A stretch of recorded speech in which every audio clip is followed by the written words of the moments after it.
So the first question of the day, I should have asked you this before I put you all on mute. Who's staying to make and to create with me afterwards? So if you want to put a yes into the chat box, I can see some waving. I think I can see some waving going on in the screen above. And if I can get the glare right with my glasses and work out my varifocals, I'll be able to see who's coming along later. Well, who's staying on afterwards. So here we are. Let's make a formal start. So this is week 10. Can you believe it? Week 10 of Staycation Flowers. And to celebrate, the sun has come out here in Kent. So prolonging that stay-at-home holiday feeling. So I hope you, whatever you've been doing over the summer, that you've had a good one, whether it's been staying at home or whether you have been able to get away. So yeah, I've got some yeses coming through there. That's fantastic. So last week we made the arrangements on a pin holder, and if I move this way slightly, you can see my arrangement here. I won't be bigger and bringing it closer to you because it's very heavy, the glass dish with the pin holder, and the little stand is separate, so it's just going to be a feat of engineering to take it to you. I only just refreshed the water this morning, so because I arranged my flowers in the glass container so you could see what the stems were doing, it also meant, I guess, a good thing and a bad thing, that I could see how cloudy my water was getting over time. Normally, of course, your water is hidden away so you can't see it. Actually, it's probably better that you can see it sometimes, or it's just a visual reminder that you do need to change your water over. So what I did today was I stood over the sink and tipped my water out whilst trying not to destroy the arrangement, and then put the fresh water in. You could also, if you wanted to, just instead of tipping, just flush the water out by directing your tap into the water, and that will sort of gush out the dirty water, and you'll end up with clean as well. Only adjustments I've made to that is my huge artichoke I put in the middle that was practically dry when I brought it, but once I put it in water, of course, it started taking up water, and it certainly the bigger head, I could see that it was starting to go mouldy with the flower petals inside. When I sort of stroked the top of it, I could see the dust of the mould rising up, so that wasn't a good thing. So I did take that out, cut off the smaller stem so I can keep that to dry, but the large one went straight into the bin. And also, bizarrely enough, the preserved stems of or the dyed stems of eucalyptus didn't last too well either, and I've pinched out, you can't see it's too dark, but I've pinched out the pollen in the lily as well. So I've sort of put it all back together again, but if I'm totally honest, because I've taken out the huge artichoke, it sort of lost its heart. Or I also took out the gladioli as well, because they've totally gone over. They were on their last legs anyway last week. So I think probably I've got a flower club tonight and a real life meeting for me. So I think I'm probably going to take my stems to flower club there and then rearrange them all, possibly in one of my new mantle vases, my windowsill vases. So I'll be able to make use of those flowers. But on with today. Today is all about dried flowers and a little, it's crafting today. I do like to mix it up with the craft and the flower arranging. We have done much more flower arranging though in recent weeks than we have in previous Zoom sessions, but also it's to tide you over for that small gap before we start again with the autumn Christmas Zoom classes, which start again on the 12th of October. So thank you very much for those of you who've already booked and paid. If you book at the moment, it's £57 for 10 weeks, but if you wait until I list it on my website, I'm going to flip the price over, so it will be £75 on my website. So it really is worth your while if you haven't already booked to get your booking in. And the way you do that is you message me on Facebook or Instagram, or you reply to one of my emails just saying, can you book me in, Julie? And I will send you an invoice which you can pay by bank transfer, or if you prefer using PayPal, you can PayPal me as well. So doing dried flowers today, I think I lost my thread there. It's to tide you over that gap. So, you've got 2 weeks off, so you don't want your flowers dying in the intervening period. You're going to be able to keep these flowers alive because they are dried and preserved. So I'm going to show you 3 mini projects. Of course, you can pick and choose what you want to do. You might want to combine the techniques across all 3 projects and come up with something new. But the first thing I've got, and this will probably be the last thing that I do, if I've got myself a piece of contorted hazel, I think this is, and the idea is I'm going to create a floral chandelier. Basically, that means I'm going to decorate this bit of wood with some dry flowers and hang it up in the air. Now, what you can't see above me, I'm sitting in my kitchen and we've got 2 pendant lights in the kitchen, and quite often I string things between the 2. And I thought that I might string this between my 2 lights. So I'll have to physically attach string to the ends, and then I tie it around the wire, the cable that comes down from the ceiling.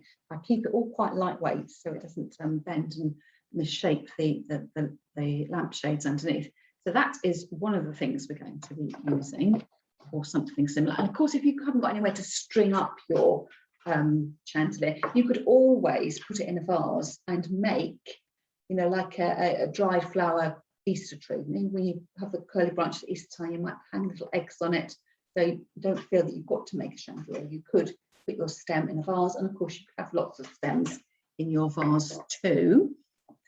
I'm then going to, what project we're going to start off with is decorating a jam jar, and I'm going to show you 2 ways of doing that, one of which involves glue. It doesn't matter if you haven't got glue. I'm going to show you a second way of doing it using elastic bands and a bit of string. But I'm going to use, it looks like a drinking glass. I think this must have been a jar that had originally had a candle in it. And I bought it from the charity shop, and I've just put it through the dishwasher. So it's basically, it's sort of a swanky jam jar. And I also have a second jam jar for the second technique I'm going to show you. And then in front of me, I have a flower press. And I have just double checked this morning that the flowers I thought that were in here are still in here. And they are forget-me-nots, so I haven't forgotten about them. But I think they must have been sitting in this flower press for pretty much 18 months. So we're going to discover what state they're in. I'm going to be using those. And then the last thing, with all my leftover flowers, just for a bit of fun, right at the end, the bits of flowers I don't use, I'm going to use my washi tape, which is decorative masking tape. Comes in all sorts of colours, and if you don't have this, you could always use masking tape. And I'm going to make a frieze of flowers on my kitchen cupboards. Now, I will make it on my kitchen cupboards, but you can absolutely cast on guarantee that as soon as I finish filming, I'll be taking them off the kitchen cupboards because it would drive my husband crazy. But I may well recreate it around the corner on the blank wall as with this little passageway to come into our kitchen. I can't film from there because there's not enough in the passageway. So it's going to be a bit of a making and creating. I've got some UPVA glue. I've got some paint brushes, artist brushes to dab on with my glue. I've also got to hand paper covered wire, because I'm thinking, how am I going to attach my flowers to my stick? And actually now, as I just said that, I've just remembered that I tied it away after myself this morning, and I've put something away that I actually wanted to use. I was thinking also of using the stem tape that you use for buttonholes to wrap around. So that's another option as well, if you've got any of that. And I've also got some decorative, I think this is called fingering. It's called gold fingering. It's a sort of a shiny, very fine woolly thread. And I think fingering refers to the fact it's the weight that you can feel with your fingers. So it's just a bit of fancy string. And again, I could use that to decorate. I could use it to hold my chandelier up. And in fact, if you don't have something to hold it in the ceiling, you'd always put it on a wall as like a, hanging like down like a picture. And I possibly might even get flowers to suspend from my stick as well as to be physically attached to the stick. And then off here on the side are my dead flowers. They're not dead, of course, they are dried. So these are flowers that I have saved throughout the year. And I don't know about you, but sometimes I save things out of my vases and then I think, oh, I'm going to use those one day, and then you don't use them and they end up sort of crumbling away and they get a bit past their best, and you end up composting them. So this is a great way as well of using up all the supplies. So I've got white roses and yellow roses, which you've probably seen me feature in class quite recently. I've got blue eryngium thistles that look practically dry when you see them in flower arrangements to begin with. But I'm going to be using those. I've got some purple sea lavender. I've got some yellow and cream sea lavender as well, and some honesty that's come from the garden, and poppy heads as well. And tucked down in my bucket, which I will discover later, I've got some sunflower heads. So some of them have dried naturally and have gone a bit sort of gnarled and knuckly and misshapen. And the other sunflower head I have preserved using silica gel, and that has retained its flat open shape and the sort of green of the sepals around it. But actually all the petals fell off, and I've got my petals in a jar there because I'm thinking I might use those when I get my glue out, and possibly might even glue the petals on it. So it's sort of waste not, want not. We're going to use every single little bit of these flowers to enjoy them, and because they are dried materials, they're preserved, they will last. I'm not saying they're going to last forever, but they're going to last a little bit longer, and it's just nice at that time of the year. You know, we're in the just come from the height of summer, so you know things are plentiful or have been plentiful in the garden, and we can think about preserving them and using them.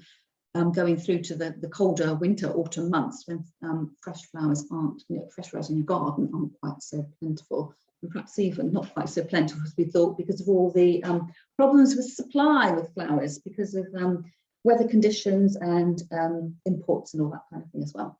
So I'm looking at my camera as if my camera's going to walk in and sort itself out. So what I'm going to do is I'm going to bring in the overhead camera because you need to see what I'm doing with my hands.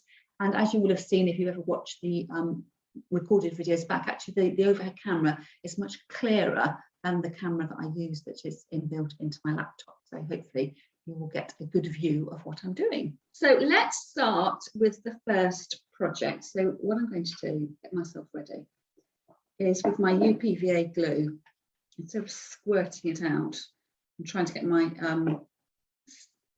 paintbrush down. I'm going to put some on a saucer just so I am ready. And I can move that out of the way. Saucer at the ready, bit of spare glue, wipe that on my apron. So with this lovely thick glass jar here, so this could be a jam jar. I've just got a nice chunky jar. I'm going to do some decorating on it, and it's a bit like being at play school with gluing. I'm just doing it in a slightly more creative way. So in this flower press here, unscrew the nuts and see what treasures we have stored inside. So I don't know whether you ever have pressed flowers. It's probably something we can all remember doing as children. And I have definitely searching through, trying to find what I've got in here. I know I've got things here, and here they are. So my press has got a corrugated card and then sheets of sugar paper, I think, and then in between those I've put pieces of tissue inside. The only thing you need to do is, because the tissue soaks up any moisture, is not to use anything with a pattern on it. So if you ever decide to think, oh, I could use kitchen towel, because it's got that texture on the kitchen towel, you'll find that with your larger leaves or flowers, it will pick up some of that texture. So what I've got here are some rather lovely forget-me-nots there, and I'm going to put them around my jar. Now I will say this is for decorative effect.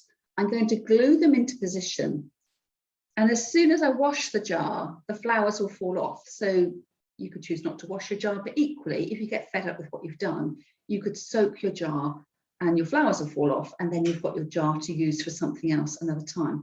I am going to put a night light in mine to show that I am actually going to use it. It's not just going to be something decorative, but again, just be ultra careful about having a lit candle in relation to dried flowers, and just be careful you don't burn your house down.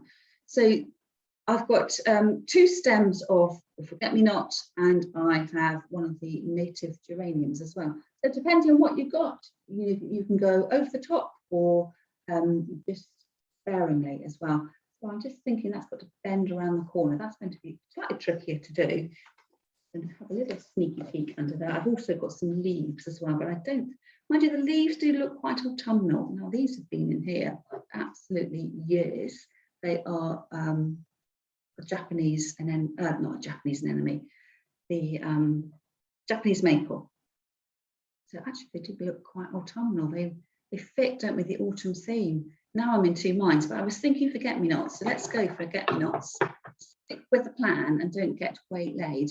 So I'm going to take my brush and paint it on. Now, as you paint the glue on, it's white. I don't know whether the camera's picking that up, but you can imagine it's white.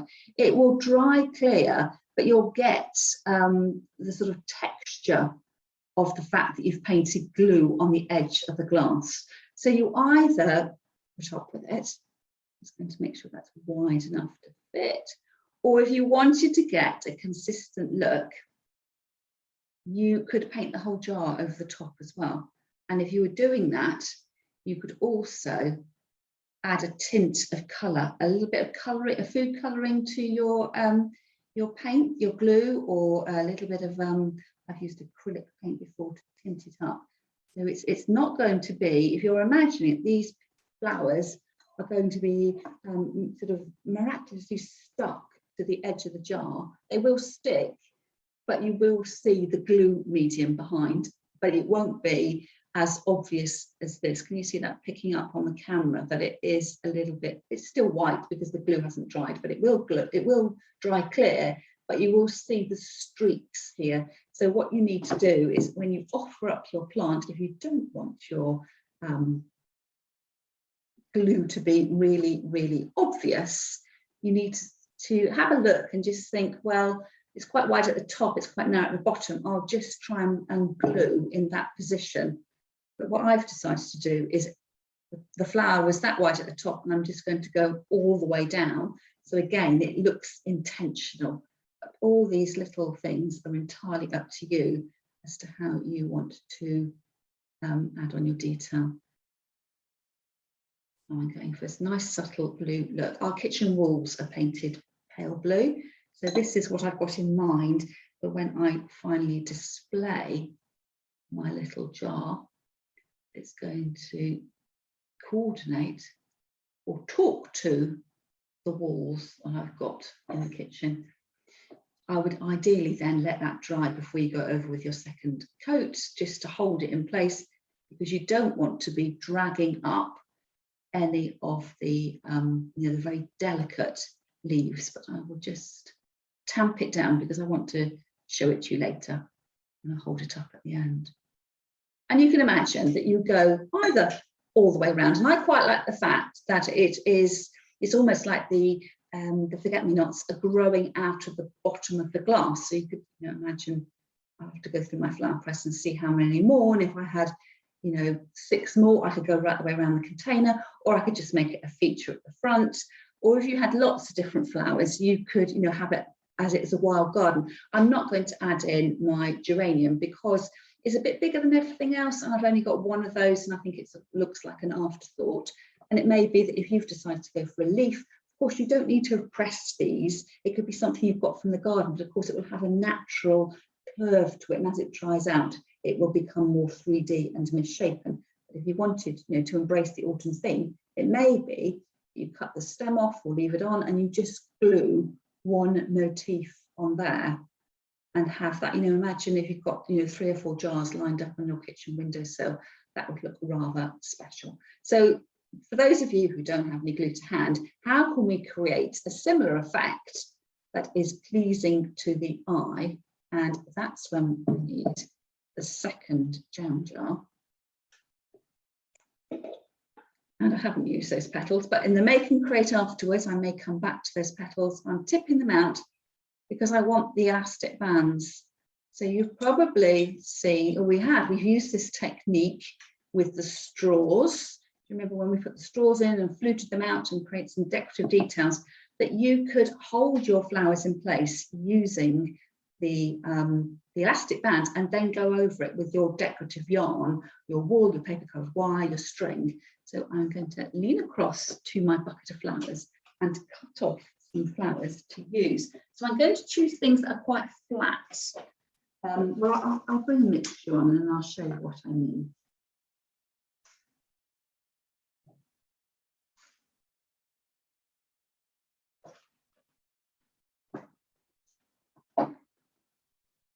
I'll show you something rounded first of all with the poppy head. It's when you put that down, the poppy head is fine when it sticks above, but if you wanted it as the glued materials in, you can see that quite naturally it's not going to lie flat against the jar. So you just need to be aware of that. And here I can think, well, perhaps I can just hold that in place with the knobble on the, which is clear against the table, isn't it, like that? So I could then cut that down there. And then with the eryngium head, do I keep the foliage on it, a little leaf? But I think I'm going to take that off. It's a little bit too shaggy for me. and I can put that on the side there and work my way through. So here I am going something different every placement. Again, I need to find a sort of natural resting place where it looks like it's going to be firm. Again, I've hooked the elastic band under the head there, and slice that off, and work the way around. And then I've got a single stem with a bushy head, or a large three-dimensional head. And you can see that if I add the honesty in there, it perhaps doesn't quite have the same impact. So I need to look at that honesty and think, well, could I put that in and cut things down a bit? So I might, because there's this head here that isn't looking so healthy, I might snip that out, snip one of the side shoots off, see what this looks like. So I just move that down to a lid and have a look. And get that to slide on. So again, tucking everything in place, holding it down. You know, these two have overlapped here, so perhaps I will snip that one out so I can just see the one leaf over the top. And in actual fact, I can't get it to go where it is because that elastic band is hampering things there, so I might pull it down a little bit more and position it around. So you get the idea. And then, of course, you don't want to see the elastic bands. So you would then wrap over with your string, and that would then be what would hold everything in place. And then you'd cut away the elastic bands. Now, there's another way that you could do this if you don't like that sort of hanging on all the way around. And what you could do is to make a little bouquet in your hand. So let's have that as option one. I think I'm going to leave that one there. And just have the one at the top.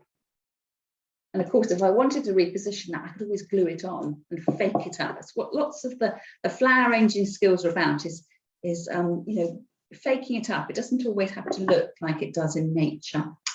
We're just mimicking nature and perfecting it. So here I'm going to make a little bouquet, a bunch in my hand. And this will be a good opportunity for my roses. The rose there. And I've got some of the lavender that I dried from my sister's garden, so I better make use of that, otherwise she won't be impressed that I cut it from her garden. So I can have a little bunch here. Again, I'm taking the leaves off the rose because they are just crinkled and crumpled, not very nice. And I'm just putting some things together in my hand that are pleasing to me. And then taking your decorative wool, your string, I'm going to start a little way into my string and try not to crunch the heads because they'll pull off. I'm going to go round a couple of times tightly, pulling off quite a long length, and then tying this in a knot. You really kind of need to have a friend here at this point. So that will hold as a little bouquet. So I've positioned that like that. And then let's take these off because you've imagined what I've done there.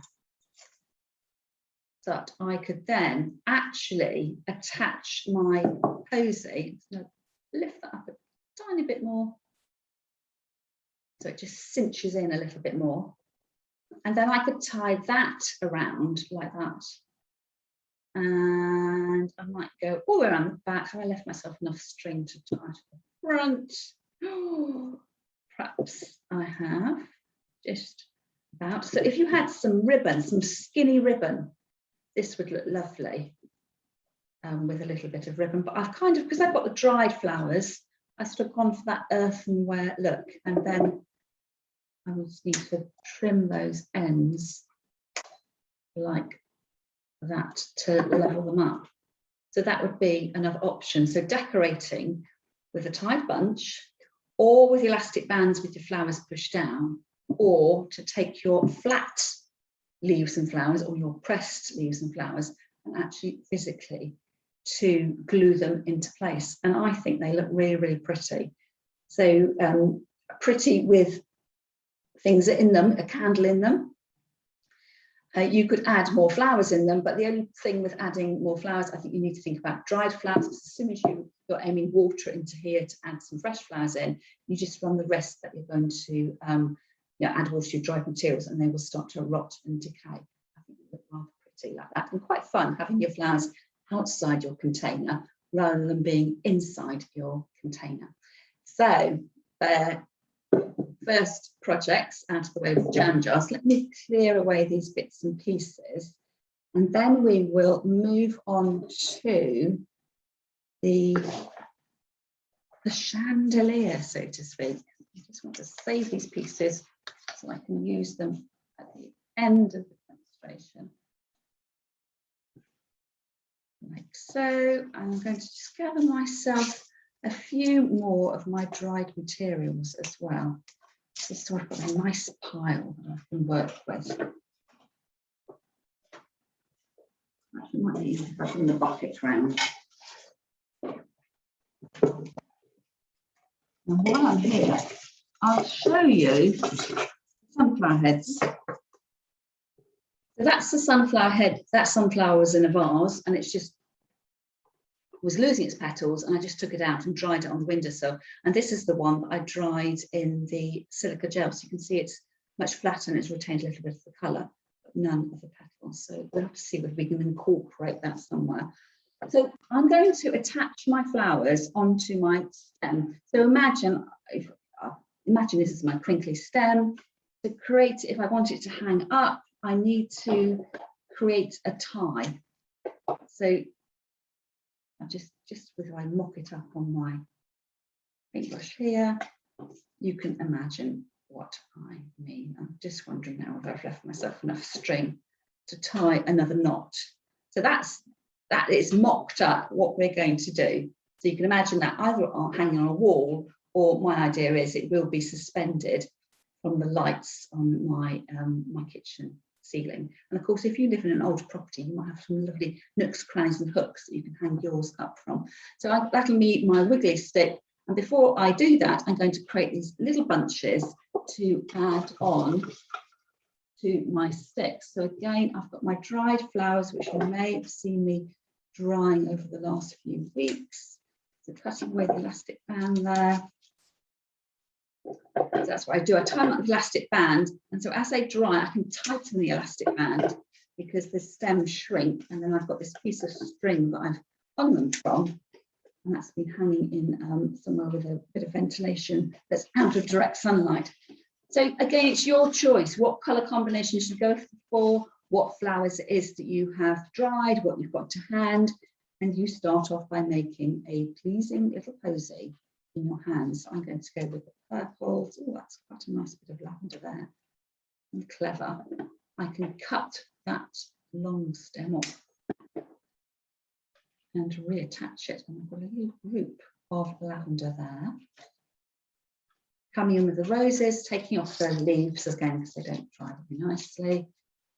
And a little bit of the sea lavender as well. So this is a two-tone.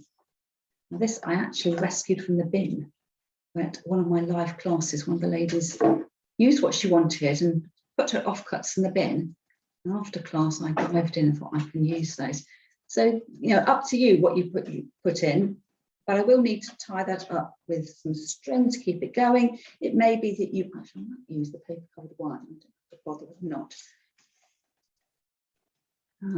If you like using the gutta percha tape, you could use that.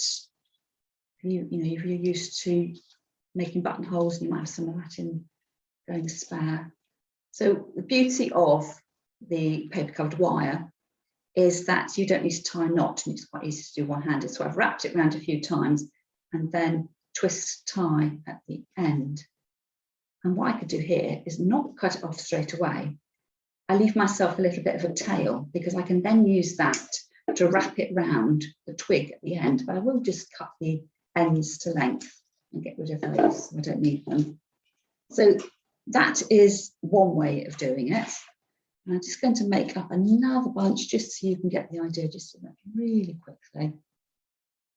This is going to lie flat on my stems. So there is another way of hanging, if you are going to have a hanging chandelier, of actually physically letting the flowers hang down low. So I've got some more of my honesty. Again, I think it's a bit too bushy, with everything else looking quite fine. I'm going to take off some of those discs at the bottom. Put that together, just pinching out the top bud there. It's a bit shriveled, separating out the lavender so you can see it's different placements. And then a poppy head as well, perhaps, and then more roses. And again, you're just doing what suits you, what makes you happy today. And wrap that round. So a couple of times, twice, 3 times. Twist tie. Oops. That bit of lavender's fallen off. I'm going to leave myself a little sizable chunk as well. So let's bring in the stick. Get rid of what we're not going to use. I'm holding them both. I'm wondering where the 2 bunches have gone to. I'm holding them both. So here is my long stick coming into view.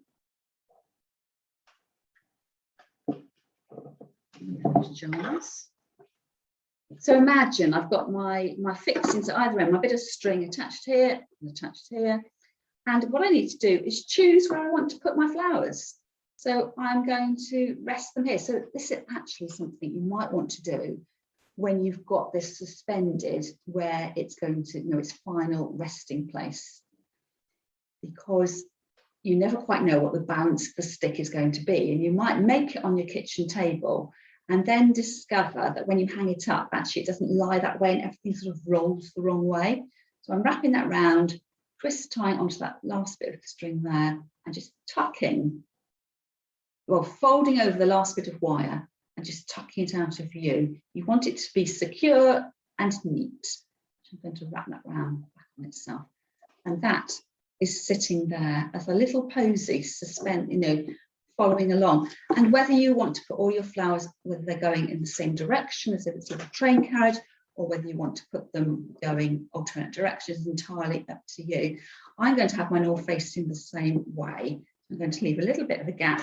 I'm going to avoid this really, really curly bit because I know they're not going to sit straight there.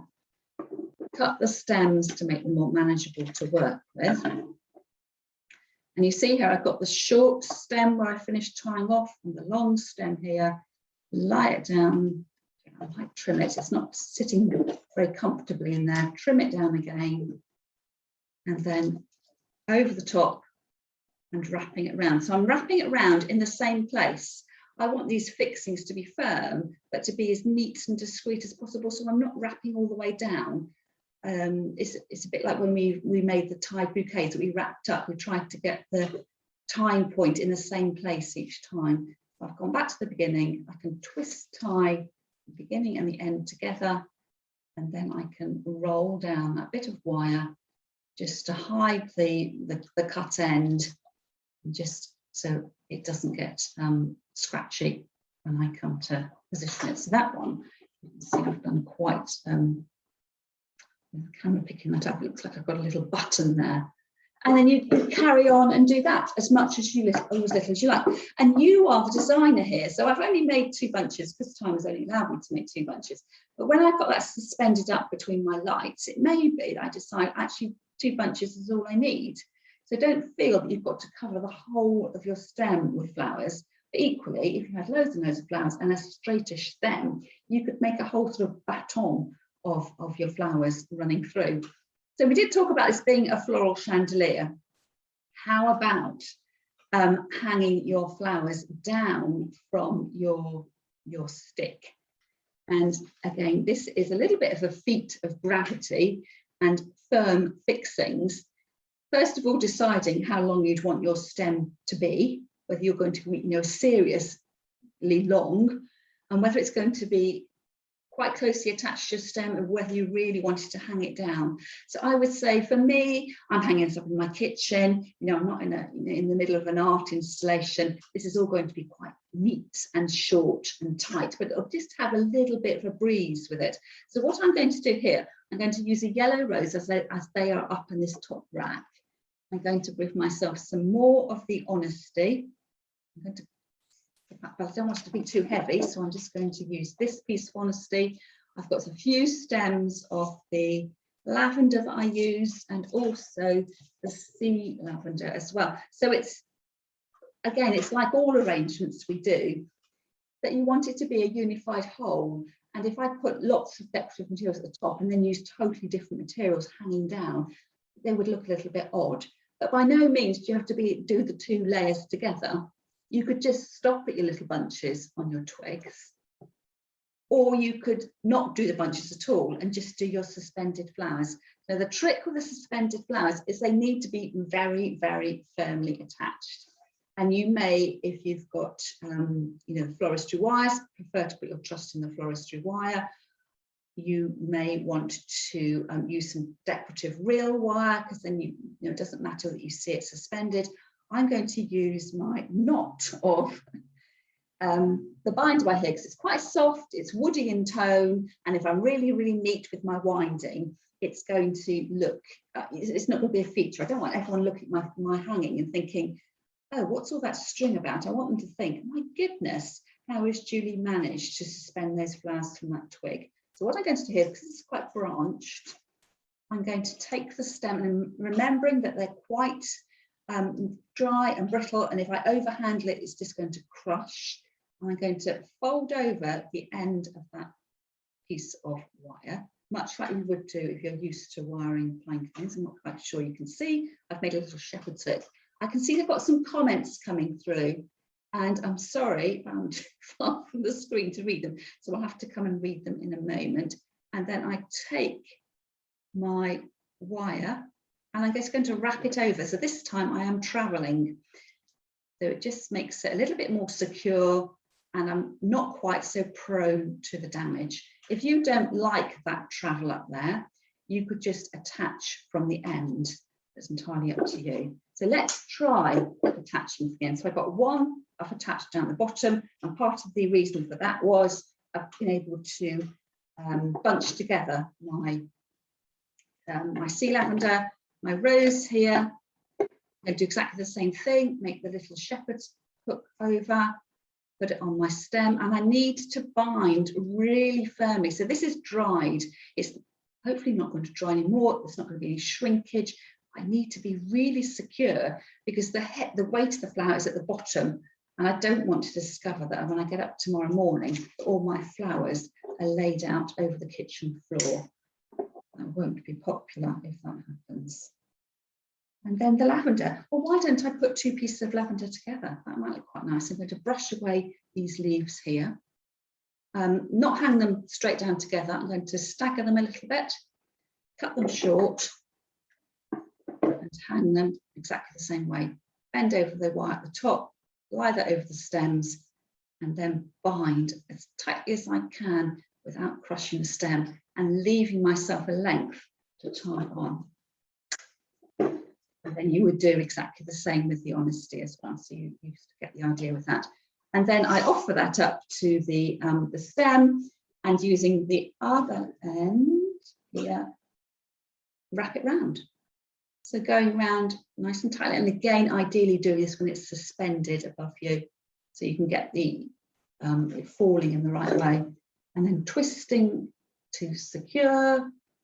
And you know, you can either trim that bit out or just keep traveling down. You want to make it, you know, as lightweight visually as possible. You don't want to see over. And you might decide actually you think this is a bit too heavy and isn't giving you enough waft. So you could think about, you know, perhaps using a fine cotton or a fishing line, something like that. Or, you know, the reel wire, or perhaps even a bullion wire, depending on how heavy your materials are. You just need to make sure that everything is really nice and firmly secured. So you can see there, that was when I just did the tie at the top. This is when I travelled.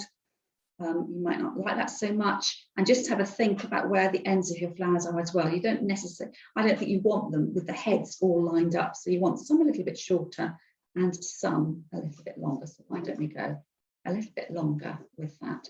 So you can't really see that how this is hanging, but I will change the camera angle round. I'll show you how I'm going to washi tape the leftover materials to my kitchen cupboards, and hopefully that will give you a few ideas. So I'm going to leave it there, and I will get more creative as we make and create together after the demonstration session. So if I bring the camera back to me, and I can hold these things up, and hopefully you'll be able to see them more nicely draping down, and you'll get the idea of what we are going to do. So I'm back. I shall take the glue out of the way, so that's not the main feature of the day. And that is the floral, if I hold that up across the door, a floral chandelier. So can you see that I have got a tiny bit of movement here? But the paper covered wire is quite, it's not totally stiff, but it has is quite substantial. And you may find that string will give you more of a flow, so that when you've got the breeze from your back door, they would just move. They are moving slightly, especially the rose, which is a bit heavier. The only reason I didn't use the string today was because I couldn't knot it with one hand, and when in demonstrating, it's sort of all under pressure to get things to fix. So I think if I was to make this again, what I might do when we make and create afterwards and no one's watching me, I might replace the hangings and use the string, or even the more decorative little glittery, very fine fingering yarn. So that's how it's hanging down, and you can see that's the way that the flowers added on the top. And as I'm looking at it now, I'm thinking, well, the lavender looks all well and good, but actually it would look better if I put it down in that little notch at the bottom. So it's sort of hung from the low points of my branches rather than sort of hanging from a high point. And that's why you should ideally make everything, well, this particular piece, when it's in situ, in order that it actually sits and stays where you think it's going to. So I'm going to lie this down on the floor at the moment. So that will be something I'll be working on later on. And if you wanted to have fun with your leftover flowers, I'm giving you my permission to get creative, and I feel quite naughty doing this. So I've got my washi tape, and the reason I'm using washi tape is it's decorative, so you could colour match this to go with your flowers, but also it's a low tack tape. So yes, I'm putting it on my kitchen doors, but it will just peel off and it won't leave a really heavy, sticky residue. She says, crossing her fingers, I know it won't leave a heavy, sticky residue. And it's all about here that the washi tape becomes part of the overall look. So you hang it up, giving yourself enough washi tape that you can stick it and then let the washi tape stick to the surface. So, probably a rose wasn't the best thing to start with. Right, washi tape. Let's go lighter weight first. Let's go sea lavender. I'm not sure this is going to show up. I think you might have to, I can't quite see that actually, by a flight of fancy. But you can imagine if you're going for a country walk and you're picking up, lovely grasses and things like that. This is a really great way to display them. If you've got little grandchildren or children of an age when they want to go out collecting things, feathers, that makes it look really autumny. The rose isn't plain ball because it is more three-dimensional. So when I'm less under pressure, I will get that rose to stay up there, but at the moment it doesn't want to. So a nice light, honestly, leaf. I'm not going to do much more of this because I can see, I don't think you can actually see what I'm doing, but you get the idea there that you could make, it's sort of like, your study of a country walk. So you could imagine all the beautiful things that you've been collecting over summer holidays, that you could actually put them somewhere instead of being tucked away in a vase. Now I'm going to have one last try with my poppy head, slightly smaller. Yes, the poppy head stayed, it's just the rose I think was slightly too big. So what I'm going to do at the end of the video is, when I take my photographs afterwards, I will make more of an effort with my wall hangings here and take a close-up of the jam jars as well. But for me, I'm rather pleased with those jars. It hasn't totally dried out, and again, I'm not entirely sure you can pick up from the screen, but you can see that there is less white there, so that has worked out really well.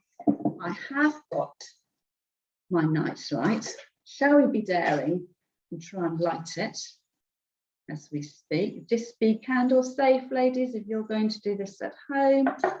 So in there to get a little idea of something shining bright there.